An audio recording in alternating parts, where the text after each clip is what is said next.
All right, good morning, everyone. We're going to start now.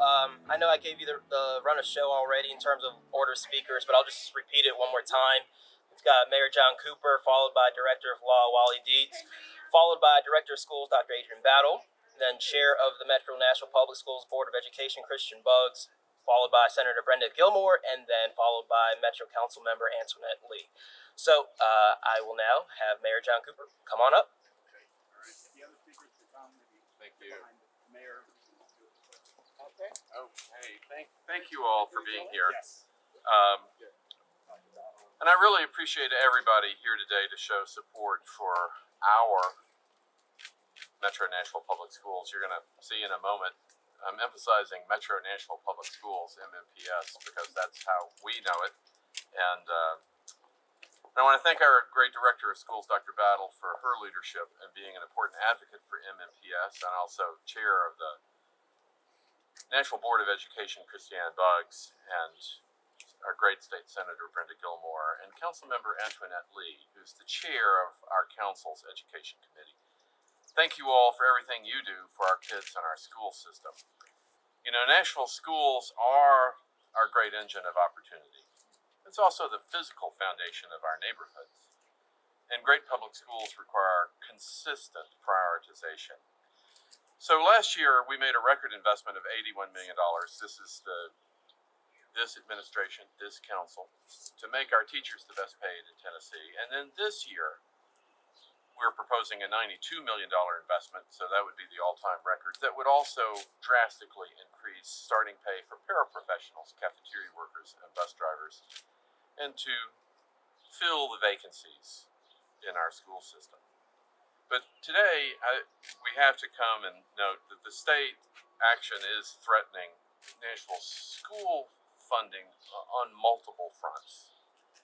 Now, first, under the current funding formula, Davidson County receives fewer dollars per student than almost any other county in the state. And next year, under the state's new formula, TISA, the problem is going to get worse. And the state has not recognized our higher cost of living in Nashville or the number of disadvantaged students that Nashville has. And then second,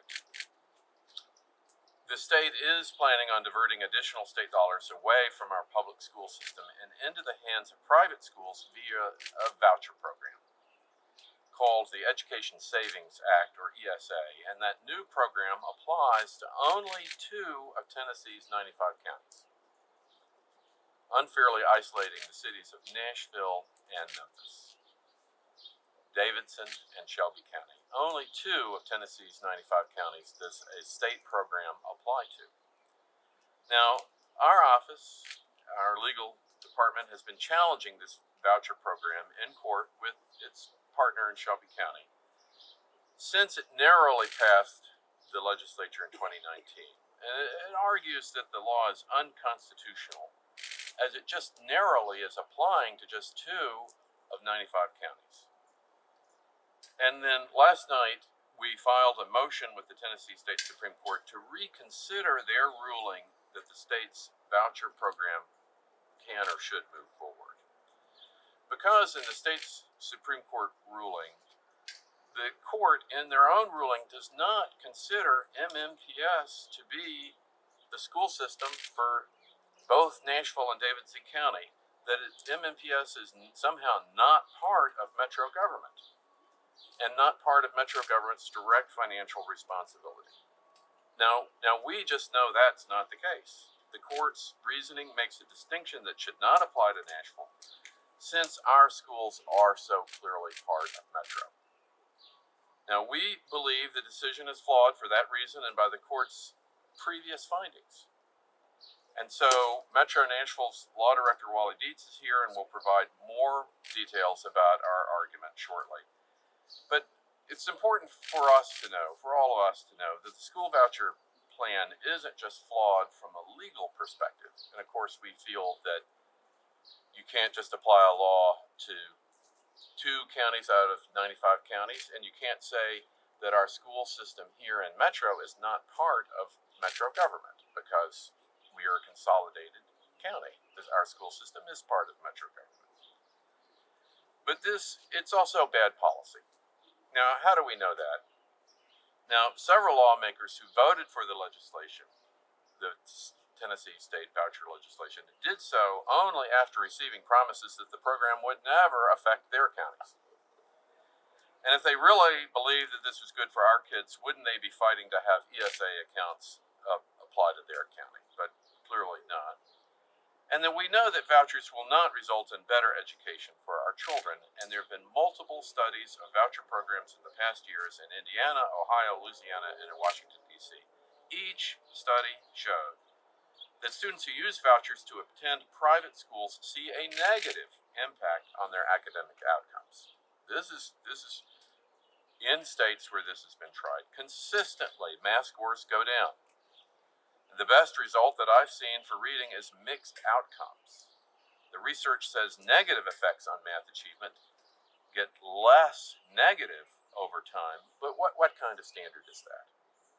Furthermore, when this voucher money gets handed out, we have no way of ensuring that students receive a quality education. There is no mechanism for quality control.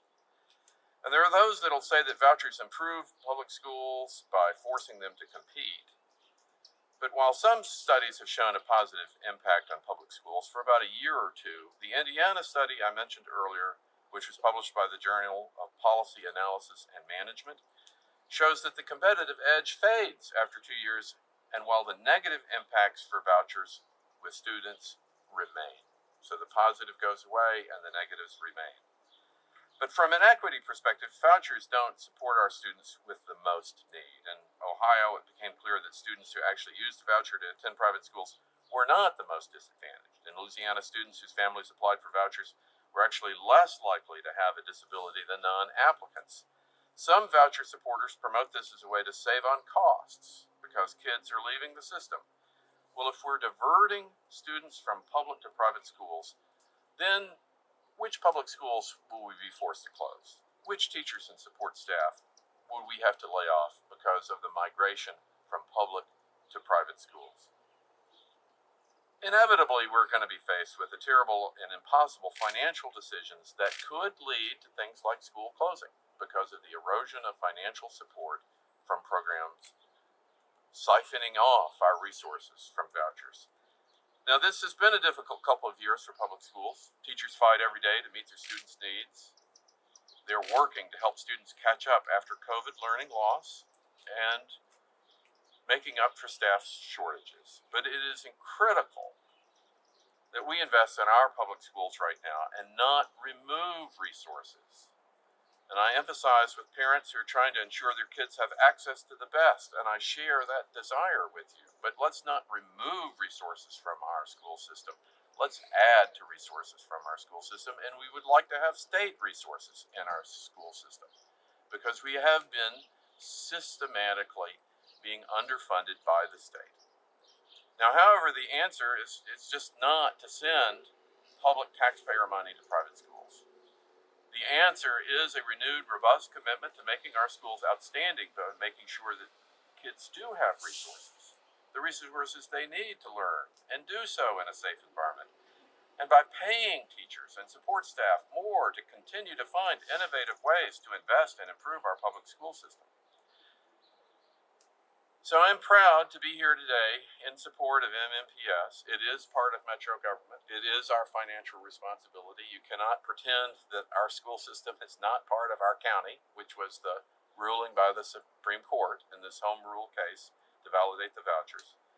And I'm very grateful to everyone who has joined me in standing up for our kids in the future. And I'd like to turn this over to Wally Dietz, our legal director, for comments on the technical grounds, the important grounds for asking for the Supreme Court to review their own ruling, that it is inconsistent with their own precedent as a court, and it is, again, going to be surprising to people in Nashville to realize that somehow our Supreme Court does not view our school system as part of our county here when we know it to be MNPS. Thank you. Thank you, and here's Wally. Thank you, Mayor, and other elected officials and dignitaries. This morning I will focus my remarks on the arguments we made in our petition for rehearing filed with the Tennessee Supreme Court late yesterday. Metro Nashville, through the Metro Council or the voters, has the legal right to decide whether taxpayer funds are spent on private schools. The Tennessee Constitution requires no less. When the state legislature passed the voucher legislation, there were not enough votes in the legislature to make the program statewide. So they kept reducing the number of counties that were impacted until they got down to only 2 counties, Shelby County and Davidson County. And even with that, it got a bare 1 vote majority to pass. So under the legislation for the vouchers, only 2 counties are impacted. Only 2 counties are forced or mandated to spend tax dollars for private school tuition. This mandate does not apply to the other 93 counties in Tennessee. The Home Rule Amendment to the Tennessee Constitution was adopted in 1953 to prevent exactly this type of targeted meddling by the state legislature in the affairs of only 1 or just a couple of local governments. The Home Rule Amendment requires any special act that affects a particular county in its governmental or its proprietary function to be approved by the county legislature, in our case, the Metro Council, or by the voters in a referendum. The voucher bill does not give our Metro Council or the voters the right to decide to approve this expenditure of tax money. That's why we continue to argue that it violates the Tennessee Constitution. In a 3-2 opinion, 3 votes to 2, a bare majority of the Tennessee Supreme Court decided that the Home Rule Amendment does not apply because the voucher bill on its face does not put requirements on the county. The requirements are focused on the local education agencies. Since the Tennessee Supreme Court has the final say on questions of state law, we must follow the court's rules if we want the court to reconsider its ruling. The law recognizes 4 grounds for petitioning the Supreme Court for a rehearing. One of those grounds is when the Supreme Court's decision conflicts with a statute, a prior decision, or other principle of law. In our petition for rehearing, we argue that the court's decision conflicts with the text of the Home Rule Amendment, with the principle of law articulated at the Tennessee Constitutional Convention when the Home Rule Amendment was adopted, and importantly, with prior decisions of this same Tennessee Supreme Court. Previously, the Tennessee Supreme Court has struck down similar legislation, even when the legislation did not, on its face, apply to a county. Based on prior decisions, we argue the voucher bill should have been declared unconstitutional. Another basis in the law for seeking a rehearing is when the Supreme Court incorrectly states a material fact. Even if the Supreme Court's rationale that the voucher statute does not violate the Home Rule Amendment because it applies to local education agencies as separate and distinct entities from the local government, the court failed to recognize that metropolitan Nashville and Davidson County has a consolidated form of government. When the Metro Charter was adopted, the old County Board of Education was abolished, and the Metropolitan Nashville school system was created as a part of the metropolitan government. The Supreme Court's opinion conflicts with this key material fact. The unique nature of the metropolitan government as a consolidated government under the Tennessee Constitution and state law, which indisputably makes the Metropolitan Nashville Public Schools part of the metropolitan government. That is the fact we believe the court erred in not recognizing, and that's the second major argument we are making to the court. So we have tailored our argument to fit the legal requirements for seeking a rehearing. We are asking the Tennessee Supreme Court to grant our petition for a rehearing so we can make these arguments before the entire court.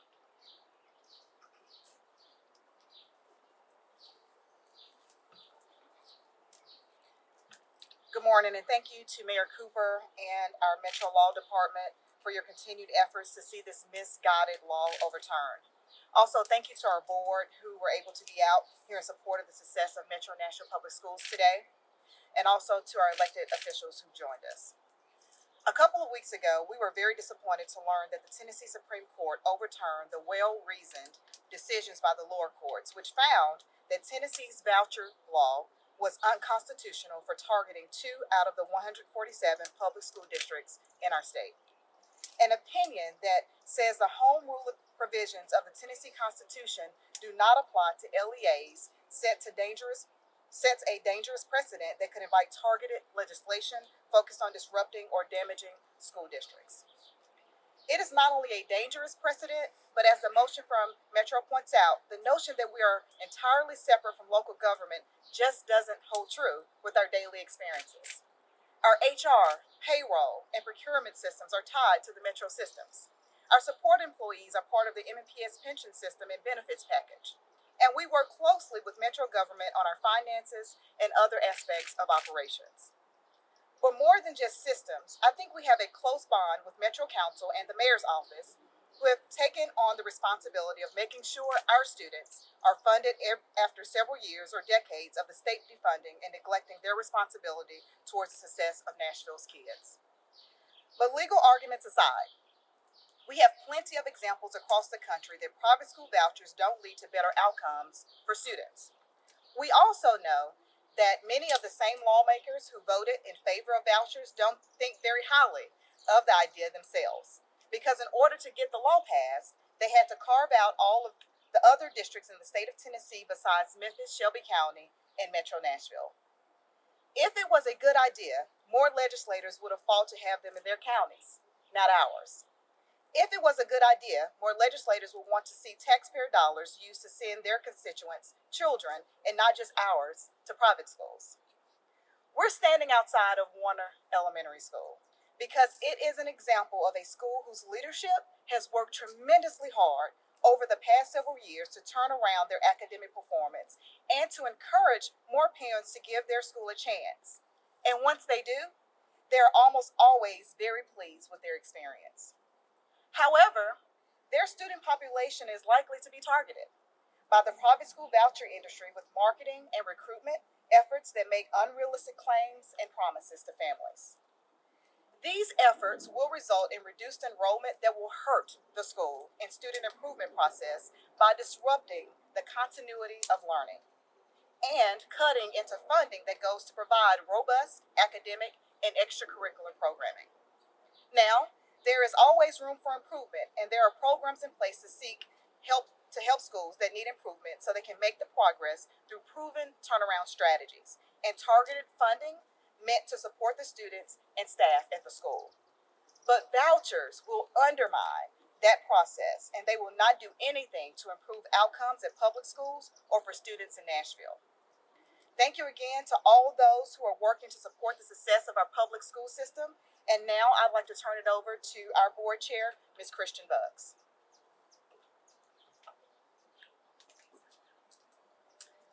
Good morning, everyone, and thank you to the members of Metro government that have already spoken and mentioned our reasoning for wanting to oppose this legislation. But let me help to humanize this as both a parent and chair of the board.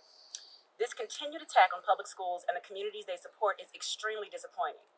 Nashville's children deserve what every child across our state deserves: resources, in every sense of the word.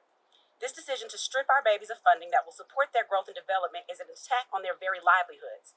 But this is not an attack on children across all 95 counties of Tennessee, as has already been stated. No, this initiative only attacks children in the most diverse counties across our state, Nashville and Memphis. These are the only targets for now.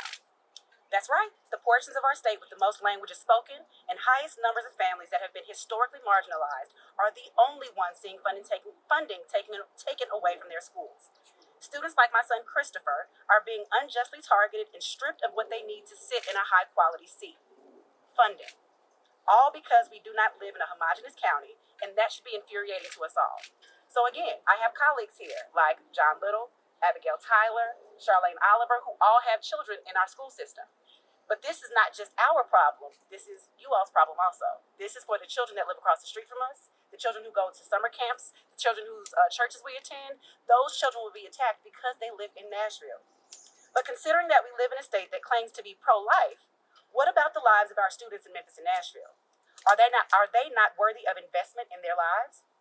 This decision by the Supreme Court opens the door to for-profit education groups who will claim they are schools. Money will continue to and more easily flow from schools to the bank accounts of wealthy investors who do not have the best interest of all students in our community at heart. So again, I say, we should all be infuriated.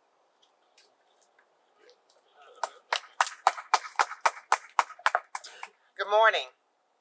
I'm Brenda Gilmore, State Senator, and private school vouchers paid by public school tax dollars do not work. Everywhere this scheme has been tried, students on the whole perform worse than the public schools. It's a bad investment. Touted as a way to provide school choice to parents, vouchers are promoted as an exit strategy for low-income students who sometimes are faced with poor educational offerings. Some of my colleagues and Governor Lee are promoting these bills as opportunities for underserved students to gain access to high-quality education offerings. But the program would devastate public schools and fail to serve the students from whom they are intended. Tennessee students are among the most underfunded students in the nation. We're second to last in the Southeast. That's shameful. Yes. What's worse is the ESA law will accelerate our student funding crises by diverting more public school tax dollars to private schools. Tennesseans are clear on this issue. Public dollars should not go to private schools. This law also takes away power and freedom from our local officials to make local educational decisions. Whether you're talking about schools, affordable housing, or good-paying jobs, the supermajority is making it illegal for local officials to solve local problems. And with the ESA law, this overreach is creating a local funding problem. The private school voucher mostly offers false hopes. Some families will falsely believe they can take their child to the most expensive private school in Davidson County. Here's the truth. Those schools have a long history of rejecting application for some families. They don't have to take your child. The amount of money does not cover the cost of private school tuition. My fear is parents will be pushed into loans to cover the full cost of tuition. Remember, in 2019, the supermajority jammed this bill through the General Assembly, and it has been alleged with corruption. The House Speaker held the vote open for 40 minutes, and 3 years later, the FBI is still investigating the possible public corruption. Lastly, I want to point out the fraud and abuse that have been occurred in some states that have adopted similar voucher programs. Milwaukee is known for having the oldest school voucher program in the United States. It's been reported recently in studies that students participating in the voucher program perform significantly worse in both reading and math than students in Milwaukee public schools. And those poor outcomes might have something to do with the fact that the abuse of the voucher system in Milwaukee are rampant. Many of those checks were made out to families or pop-up voucher schools who abuse those funds. I personally do not believe that ES vouchers would be the best interest of children in Davidson County. The case against ESA law is not over. We still believe that private school vouchers are unconstitutional and that the courts have a long way to go before this is resolved. I call on Governor Lee, and should ESA stand, to help make up for the lost funding for our Davidson County children. Thank you.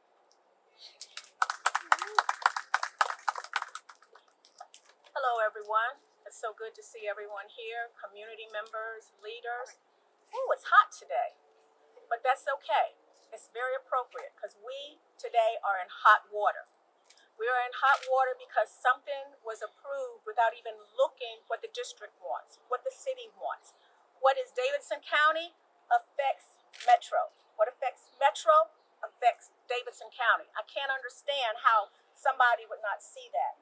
I'm afraid that maybe the upper courts kind of didn't take everything in consideration when they did this. I know in my district I worked with Cane Ridge, Antioch, and some of Hermitage. What I hear all the time is our schools are overcrowded. We need more schools. Well, if this voucher goes through and there are pop-up schools to take the vouchers, then not only are the schools that are needing help now not going to get funding, they are going to get some of the funds that they already have in them taken out to go someplace else because the funding follows the child. That is not good for our area. It's not good at all. As you've heard before, in programs for vouchers they don't necessarily work. Now, I talk to parents so that I know there may be one or two that really are an advantage. On the whole, they are not. I also talk to teachers, and I have been told about students who have used things to go to private or charter schools, and then that school found out, oh, well, I don't really want to deal with this child, so then they send them right back. And so then the teacher has to deal with where they are, what they have had, and the child. That is not good. This program is not good. I cannot understand how a court system or anyone would make a decision that it is clearly that the city itself does not want. Not only did we not want it, so you are putting something on us that we're saying very clearly we don't want, but the state legislature put something on another entity without even listening to that entity's opinion about it. This is not good for us. I want to thank the mayor so very much for having this, because I do believe when something's not right, we don't need to lie down. We need to speak up and say something. So I appreciate him for having this, to hear our voices. And I want you all to look at what's going on, and you speak up as well, because you can dress things up, put lipstick on stuff, but it doesn't make it something different. And they're trying to make this out for something different and have you believe that it is good, but it is not good for our community. It is not good for our county. It is not good for our city. And it's not going to be good for our boys and girls that are in our Metro Nashville, Davidson County schools. Thank you so much.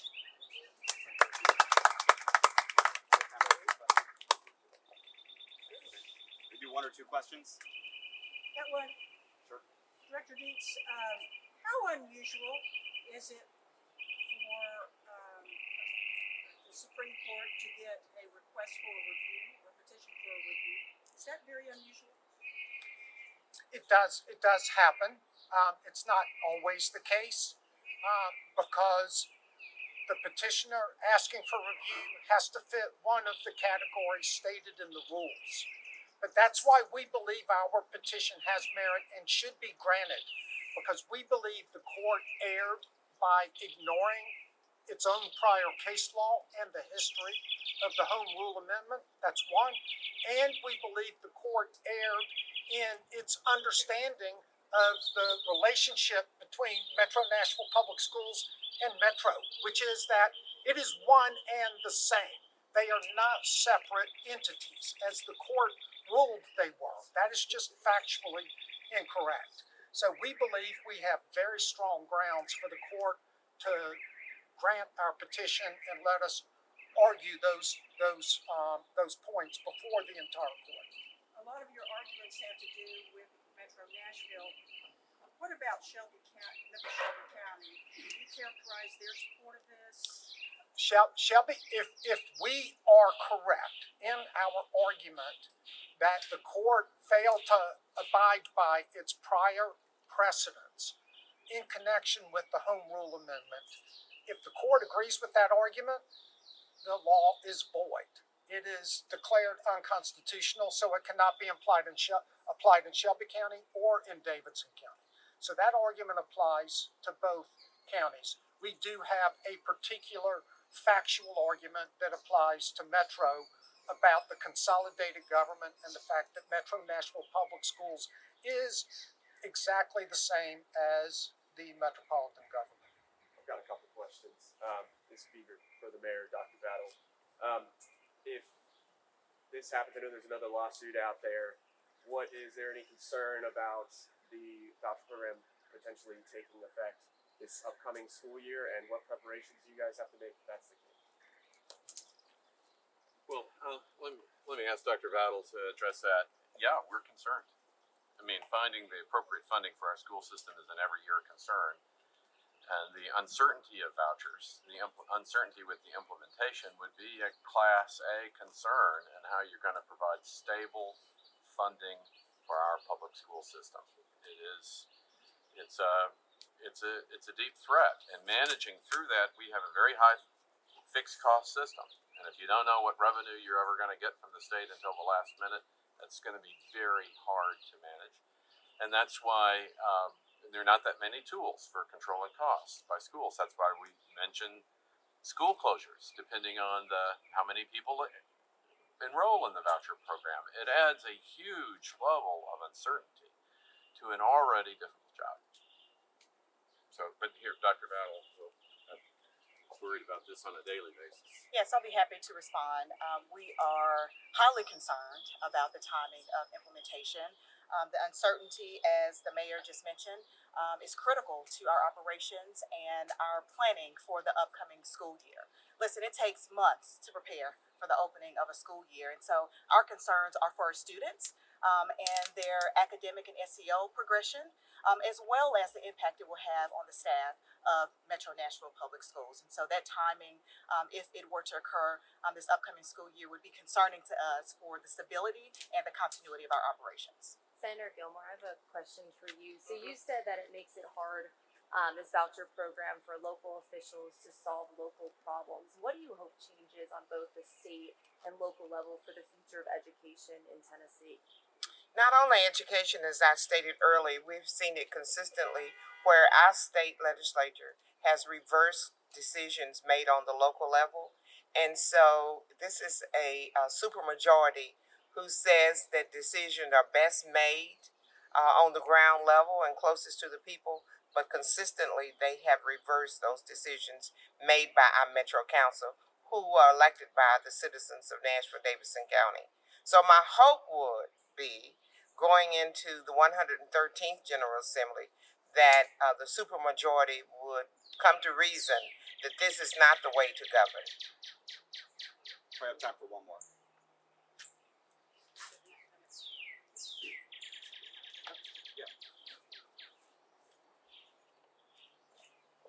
I realize now that we have not plainly put it that in M&PS, we roughly spend about $13,000 per child with these two historic investments by Mayor Cooper. The allotment per child in this voucher bill would be $7,300. Considering the 7% inflation nationwide, considering the high cost of living in Nashville, considering the high cost of resources, that we're moving into a more technologically advanced childhood, we've got to be mindful about how those resources would be spent on the children that would potentially leave our school system. It's not that we're being selfish and wanting to keep all the resources to ourselves and keep children in our school buildings. It's that if we send these children out into the world with $7,000 to get a year-long education, it will not be high quality. And so I can't help but push that enough that you're almost cut that in half. You would be cutting the quality of a child's education in half by passing this voucher bill. I hope that helps. Thank you all very much. We appreciate you. All right, good.